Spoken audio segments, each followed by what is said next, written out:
నిన్న టిట్కో వచ్చేస్తానా నీ ప్రెస్ నోట్లో పెట్టాము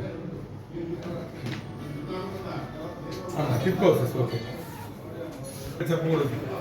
వీళ్ళిద్దరు రౌడీ సెంటర్లో ఒకడు నవాపేట వాళ్ళు అవుట్ ఆఫ్ 4,46,000 దాకా వాళ్ళు దీన్ని ఎక్స్పెండిచర్ చేశారు.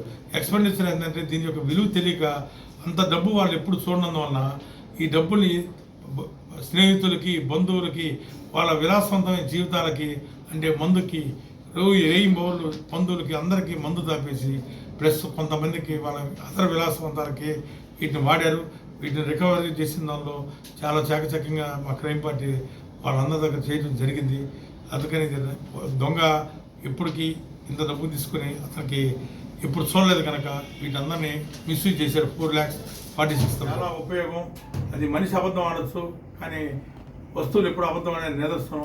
లోకాడ్ ప్రిన్సిపల్ ద్వారా ఆ వ్యక్తులు మాకు దొరకడం జరిగింది కనుక అందరికీ మేము తెలియదు 23,000 20,000 30,000 కాడ వెనకాడి మనం కానీ సీసీ కెమెరా పెట్టుకోకపోతే చాలా నష్టపోతాం. ఇటువంటి సీసీ కెమెరా చుట్టుపక్కల పెట్టుకోవడం వల్ల ఇటువంటి నేరస్తులు పట్టుకోగలిగి ప్రివెంటివ్గా యాక్షన్ని డిటెక్షన్గా చేయొచ్చు. అదేవిధంగా ప్రివెంటివ్ కూడా ఎవరు చేయాలని కూడా భయపడతారు. అదేవిధంగా ఖరీదైన ఇంత డబ్బులు ఇంట్లో పెట్టుకోకూడదని బ్యాంకుల్లో కానీ ఎన్నో పర్యాలు చెబుతున్నాం. దయవుంచి lock house monitoring system LHMS ఎక్కడికైనా మీరు ఊర్లకు కానీ వెళ్ళినప్పుడు పోలీస్ ఆఫీసర్ల మీద డెఫినెట్గా పీడీ యాక్ట్ ప్రపోజల్ పెడతాం. అంటే మీరు టిట్కో ఇళ్లలో ఇది బంగారం అమ్మేదని పోయారని చెప్పారు. కొనే వాళ్ళ మీద కూడా ఏదైనా కేసు నమోదు చేసే అవకాశాలు టిట్కో హౌసెస్లో వీళ్ళు నివసిస్తున్నారు. అక్కడి నుంచి మనకు వచ్చే సమాచారం మనకు మనం పట్టుకున్నాము ఇన్ఫార్మర్ ద్వారా. వాళ్ళు అమ్ముకోవడానికి వెళ్తున్నారు వేరే ఊళ్ళో. వేరే వాళ్ళు కొనే వాళ్ళు కూడా అట్లా వాళ్ళ మీద అంటే వాళ్ళు ఎవరో